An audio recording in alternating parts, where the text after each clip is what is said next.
Kienet biss ħolma li nibtet wara snin ta' abbandun.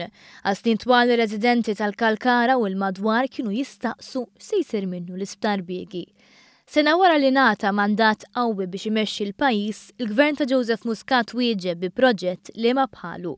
Permezz tal-Kunsill Malti għax-Xjenza u Teknoloġija, il-Gvern beda jitrasforma is-sit tal-Isptar Biegi f'ċentru eċċezzjonali tax-xjenza interattiva.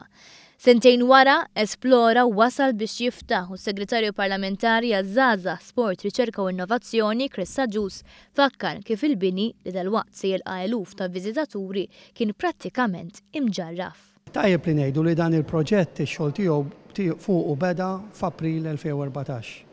U dillum wasalna lejn il-ftuħ uffiċjali tiegħu qed nersqu viċin fejn hawnhekk sar xogħol kbir. Naħseb l-ikbar xogħol, l-ikbar proġett li qatt sar fin-naħa t'isfel ta' Malta. Nitkellmu fuq proġett li l-ispiża tiegħu tqarreb is-26 miljun euro.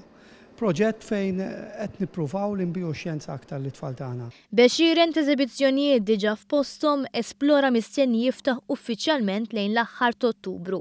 Madankollu ċ-Chairman tal-Kunsill għax-Xjenza u Teknoloġija Jeffrey Policino Orlando spjega kif bosta tfal diġà kellhom ix-xorti illi jżuruh.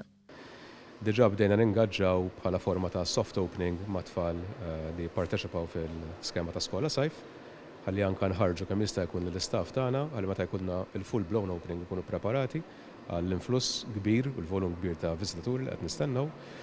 Nistgħu ngħidu li beyond that lejn l-aħħar tas-sajf inkunu qegħdin fully finished u nkunu qegħdin lesti biex nilqgħu l-visitors b'mod apert u b'mod miftuħ.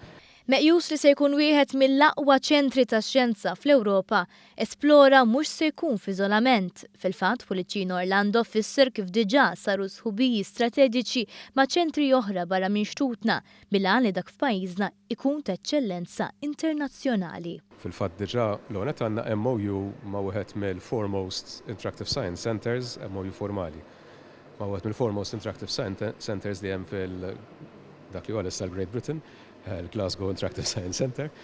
Qegħdin nipproġettaw li once nkunu qegħdin up and running, diġà kellhom esperjenza l-istaff tagħna li jmorru job shadowing fil-Glasgow Science Center u jkun hemm ukoll l-opportunità li impjegati tal-Glasgow Science Center jiġu wkoll jagħmlu similar experiences fl-Esplora meta nkunu qegħdin up and running.